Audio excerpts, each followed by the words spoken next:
A base do que a gente fazia vem da ciência, mas ela não era especializada.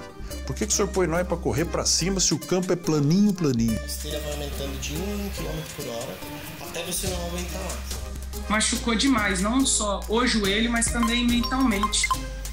Se nós estamos falando em futebol, nós estamos falando num esporte de alta potência, de alta velocidade.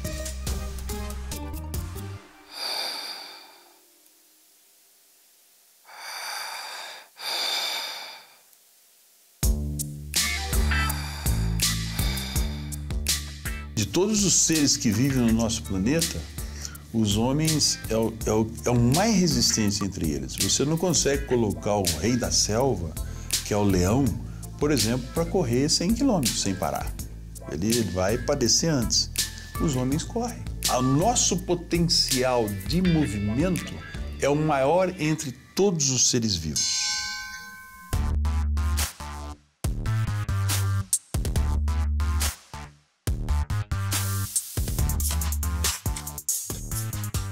A fisiologia se preocupa em entender como é que organismos funcionam.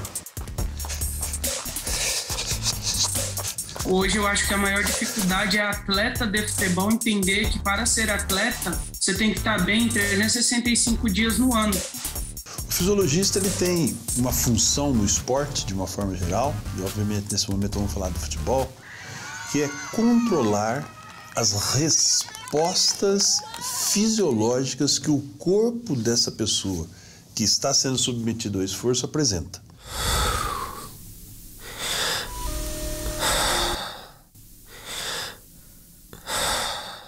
Um dos principais parâmetros que a gente extrai durante esse teste é o consumo máximo de oxigênio. Respiração, de frequência cardíaca, concentrações de alguns ácidos dentro do corpo, que gera a chamada fadiga neuromuscular e metabólica.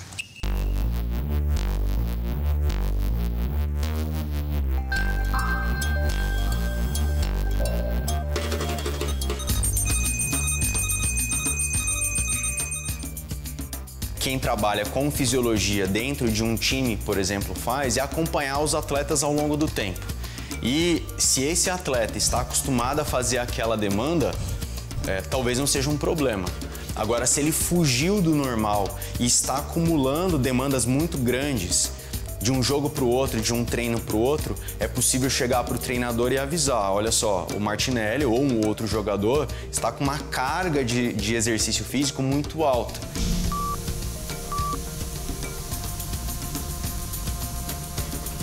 A máxima capacidade que o organismo dela tem de pegar o oxigênio na atmosfera pelo sistema respiratório, a máxima capacidade que o coração e os vasos sanguíneos dela têm de pegar esse oxigênio que estava na atmosfera e transportar até o músculo que está fazendo exercício, e a máxima capacidade desse músculo extrair esse oxigênio, consumir esse oxigênio para gerar energia para ela correr. Que durante 90 minutos ele é exigido por uma série de ações motoras e isso gera respostas fisiológicas bastante diferentes das respostas em repouso.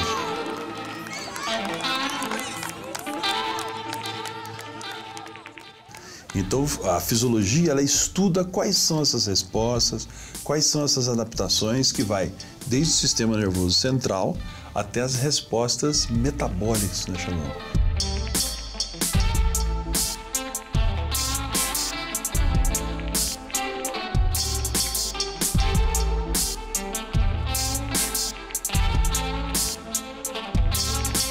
A fisiologia é uma ciência.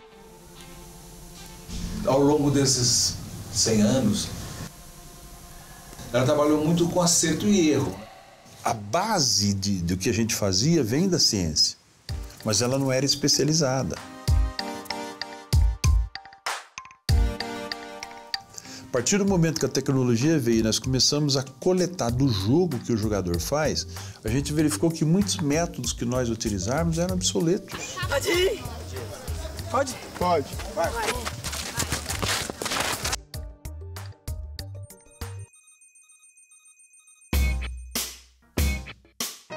A quantidade de informação científica na área de ciências do exercício e do esporte aumentou muito nas últimas décadas. Há 50 anos atrás, aí nós estamos falando dos anos 70, anos 80, Então isso era tudo de uma forma muito empírica, porque faltava equipamentos para se medir essas respostas em esforço.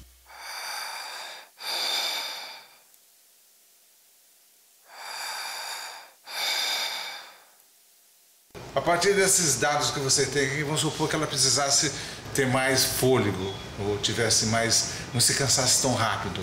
É sempre um trabalho multidisciplinar, né? Então a gente faria uma reunião com o preparador físico, indicaria ali as intensidades de exercício para ela melhorar esse aspecto da resistência dela, e aí o preparador físico planejaria o treinamento adequado para ela de acordo com esses resultados. E aí, passado um período de tempo, a gente repete e vê se essa intervenção do preparador físico surtiu algum efeito no condicionamento aeróbio da atleta.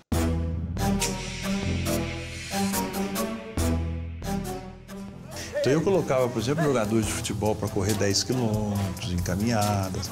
Colocava, por exemplo, jogadores de futebol para fazer o que a gente chama de piques, né? Corridas de 100, 150 metros.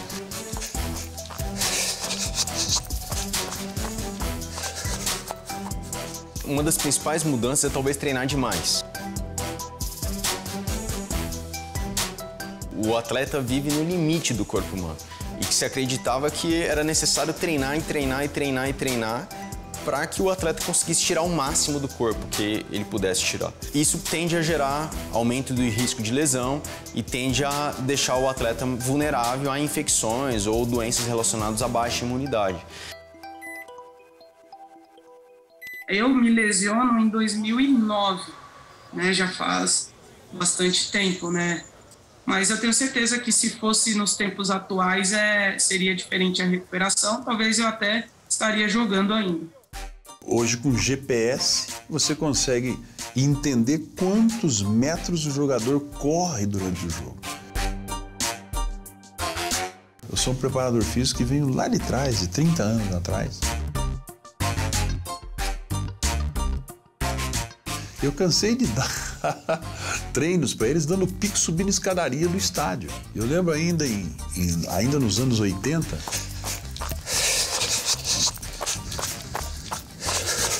numa segunda-feira eu dei para os caras corrida na escadaria, subindo escada, morro acima. Você subia correndo, descia correndo, subia correndo, descia correndo. E alguns ainda com aquele peso de chumbo na perna. O preparador falava que ajudava a fortalecer os músculos das pernas.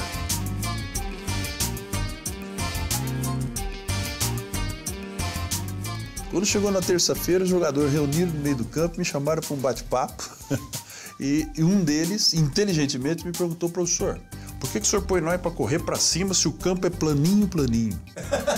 Quer dizer, então uma pergunta inteligente. E, então aquilo fazia a gente se refletir e dizer: é verdade, nós estamos correndo no morro para cima e o jogo é no campo.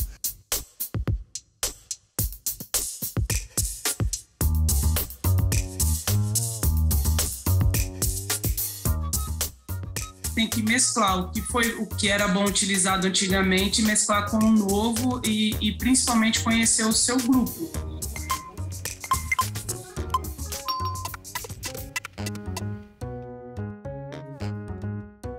Esse aqui eu vou pôr uma cinta no tórax dela, que eu vou usar para medir, que vai me dar quanto que a frequência cardíaca dela está trabalhando, quanto que o coração dela está batendo por minuto. A mulher, ela precisa de um tempo maior para preparar fisicamente.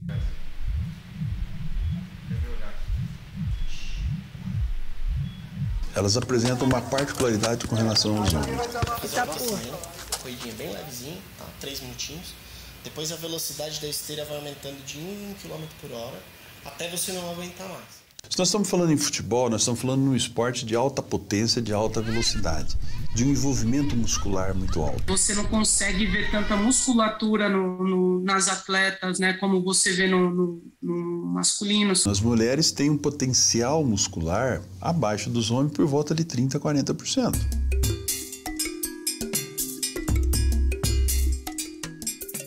As mulheres resistem mais uma fadiga moderada, mais prolongado ou muito próximo dos homens.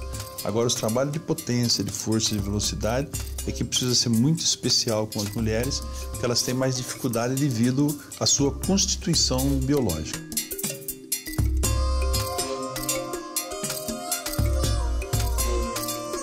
Todos esses fatores requerem um pouco mais de tempo para a mulher se preparar melhor fisicamente. Tá difícil o exercício?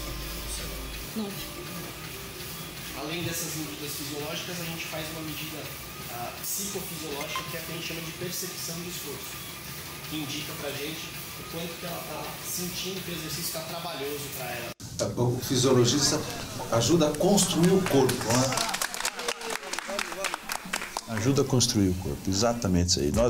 Nós temos a possibilidade hoje com equipamentos que a gente verifica a possibilidade desse indivíduo estar perto de uma lesão.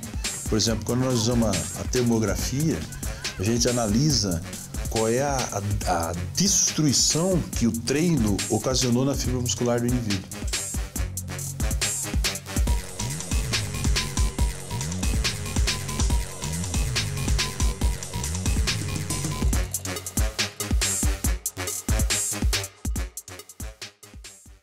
A minha lesão foi uma das piores, que ela foi LCP, que é o ligamento cruzado posterior do joelho, que não é tão comum de se romper. 2 joelhos baleados. Fiz cirurgia nos 2 joelhos e praticamente foi meu final de carreira. É muito difícil saber quando um atleta vai ter uma lesão muscular ou não. Às vezes é uma lesão de trombada, né, de contato físico no jogo. Isso simplesmente não tem como prever. Né? Mas lesões de deslocamentos e tudo mais, lesão muscular, é possível hoje em dia ter informações de avaliação dos atletas que explicam em parte, que podem prever em parte o que o atleta talvez vai sofrer, né, num jogo ou num treino. Atletas que voltam muito rápido. E as meninas também. Um exemplo, a Érica, que joga hoje no Corinthians. Ela já teve a 3ª ou 4ª cirurgia e voltou a jogar em alto rendimento. Então, isso também avançou bastante. Né? Como é possível otimizar os protocolos de treinamento, o protocolo de treinamento físico, não só para que os atletas tenham um melhor desempenho, mas que também tenham um menor risco de lesão. E o treinamento é diferente para ganhar desempenho e para evitar a lesão. Machucou demais, não só o joelho, mas também mentalmente.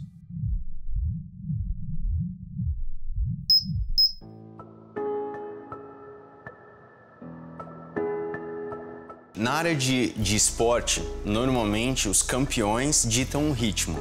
Então, o que um campeão faz, muita gente tenta copiar. E para que alguém seja um campeão em algum esporte, é uma combinação de muitos fatores.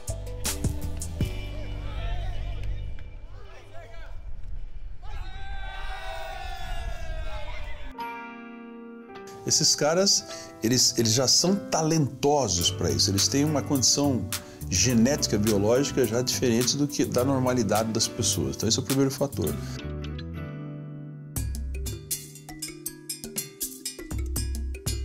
A fisiologia, o que ela faz é identificar quais são as deficiências que eles apresentam com relação ao que é exigido no jogo e prepara o plano de treinamento individualizado para cada função.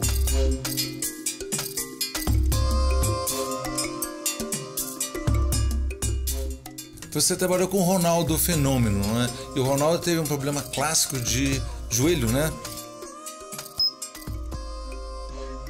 A lesão que ele teve foi uma lesão que houve algumas reincidências, porque o Ronaldo era um jogador muito exigido, o clube colocava ele sempre para jogar. Não se permitia uma recuperação total dessas micro-lesões do Ronaldo para ele voltar a jogar. Então o que nós fizemos foi aliviar o processo dos impactos de treino dele, trabalhar ele mais dentro da água, na hidroterapia e levar ele para o campo somente para os trabalhos com bola.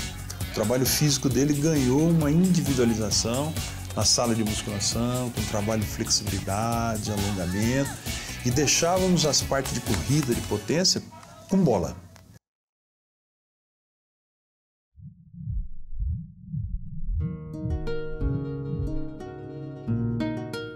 O fisiologista, você, por exemplo, ajuda o jogador a ter força no chute.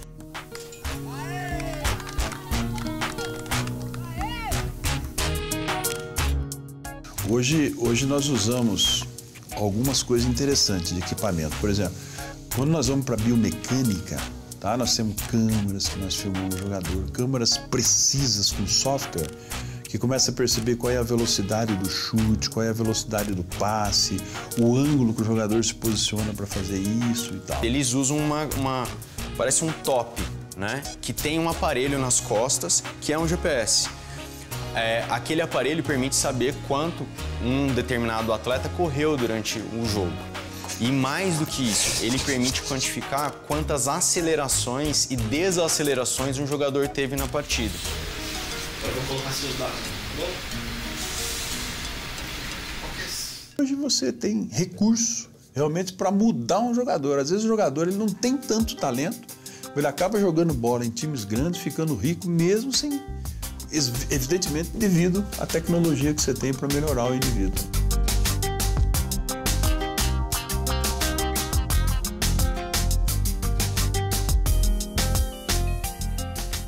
Ou seja, resultado da construção desse corpo. Você constrói hoje um corpo que pode chegar num nível bastante significativo. Aí a diferença vai ficar nos talentosos, não tem como.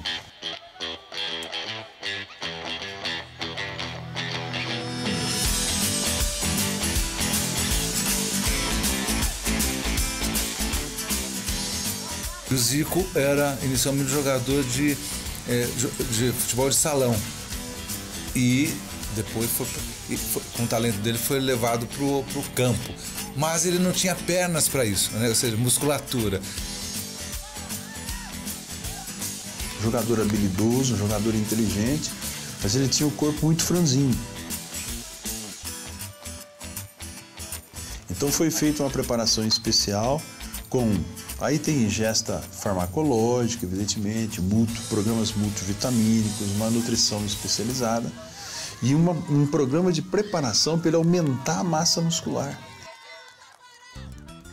Mais massa muscular diminui o risco de lesão, né? Os músculos são importantes para fazer um atleta correr, para fazer um atleta pular, mas também para suportar a articulação, para exigir menos, por exemplo, de ligamentos, exigir menos da própria articulação, por exemplo, do joelho, né, do menisco. Então, quanto mais músculo um determinado atleta tiver, menor é o estresse sobre ligamentos e sobre os ossos. Hein?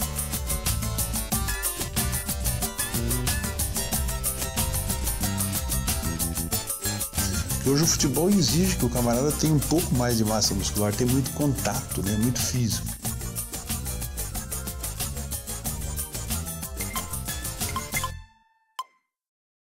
É muito comum qualquer profissional da área do esporte, do exercício, falar dos benefícios do exercício.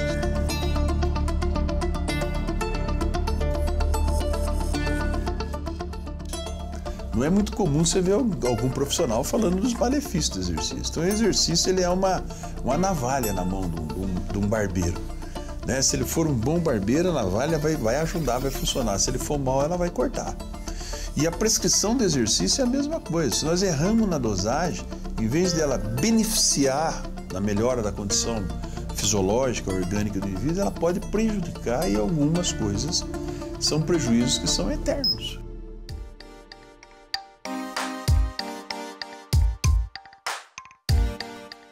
A parte da saúde mental, da psicologia e tal, é pouco desenvolvida, né? Já é muito mais que no passado. E muito não por não reconhecer a importância, mas muito por ser um meio conservador, né? Ô, Brás, tira esse celular do bolso agora. É isso que eu tava vendo. Que coisa horrorosa. Como é que você parece na TV assim? Vai. Faz o contrário. Paulinha, vai lá bater. Pode ir. O futebol tem ele reflete o que é a sociedade, o machista, né? Sempre foi de origem muito mais machista, para citar um dos valores. E isso, para quebrar essa resistência, né, da importância, de reconhecer a importância da saúde mental nessa formação do ser humano e de suporte, né? O clube às vezes cuida os clubes que têm condições, né, dá uma boa moradia, uma boa condições, um bom salário. Começando a ter profissionais da psicologia, sente a importância da psicologia, mas ainda, às vezes, o profissional está ali, mas não é valorizado ainda como deveria.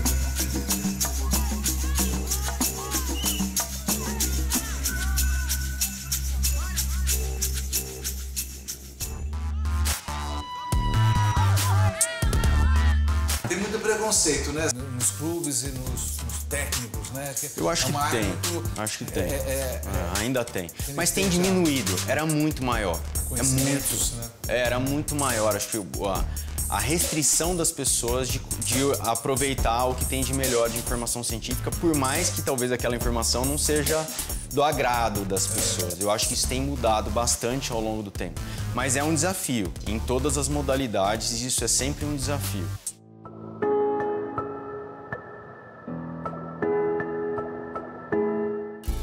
No início a imprensa criticava bastante, dizia, pô, em vez de contratar um cientista, pô, contrata um atacante, um artilheiro e tal, né? Mas passo a passo a própria torcida foi vendo que mudou o jeito do time jogar, mudou a forma com que ele se apresentava, e aí nós ganhamos o título brasileiro em 2001 e configurou no futebol brasileiro a chamada Departamento de Ciência do Esporte. Então hoje vários clubes, pequeno, grande, cada um com a sua condição, tem um departamento científico, tem alguém que cuida da saúde do seu jogador.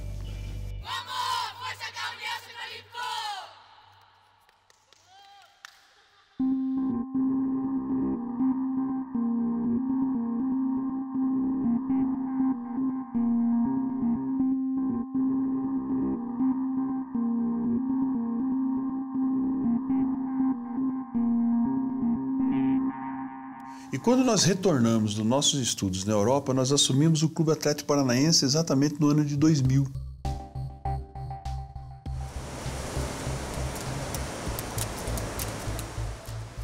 Onde nós criamos o primeiro departamento de ciência do esporte dentro de um clube de futebol. Levei para lá nutricionista, levei para lá psicólogo, levei podólogo, porque o principal órgão de um jogador de futebol chama-se o pé, e é o mais destruído deles.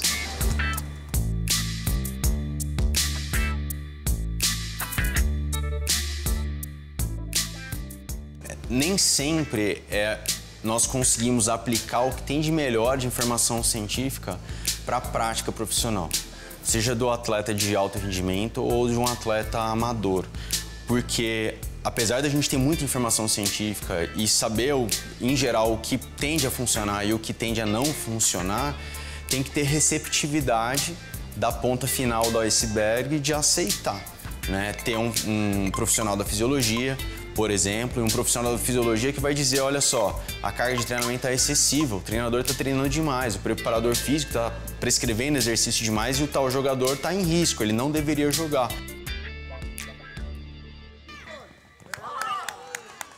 A performance no esporte de alto rendimento, ela precisa ser cristalina, ela precisa ser pura. Então você não pode apresentar nenhum nível de infecção. E essa questão, por exemplo, de cárie nos dentes ou infecção que seja em qualquer órgão do corpo é muito prejudicial. Ele precisa estar vendo sempre o trato respiratório. Vários jogadores têm problema respiratório e não sabem que tem. Ele precisa estar sempre fazendo exame da visão, dos olhos. Vários jogadores não enxergam bem e não sabem que não enxergam.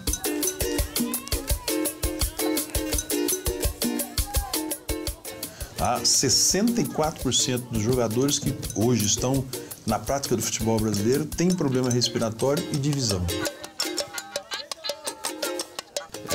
A tendência é que tenha uma fiscalização maior e espero que os clubes tenham consciência da importância dessa formação humana para o atleta do futuro.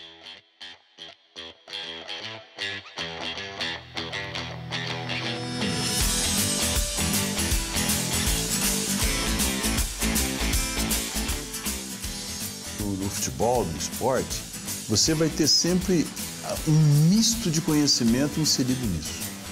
A ciência acadêmica, ela não vai conseguir explicar o fenômeno do futebol na sua totalidade.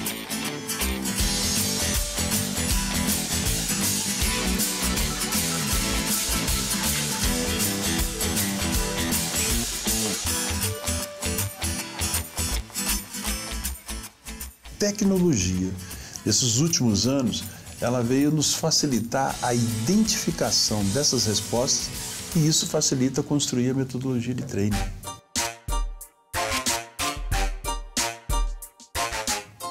As pessoas nasceram para se movimentar. De Galileia a Canaã, a pé, com um borreguinho só levando a água, era isso que os nossos antepassados faziam e viviam 150, 160, 170 anos. Se eu não me amar primeiro, eu sou um mentiroso. Como é que eu posso amar você? Como é que eu posso amar uma pessoa da minha família se eu não me amo? Então, me amar é cuidar de mim, eu preciso cuidar da minha saúde mental e física. Então, na atualidade, no século que nós vivemos, na tecnologia destruidora que nós vivemos, as pessoas não exercitar o corpo é não estar preocupada consigo próprio.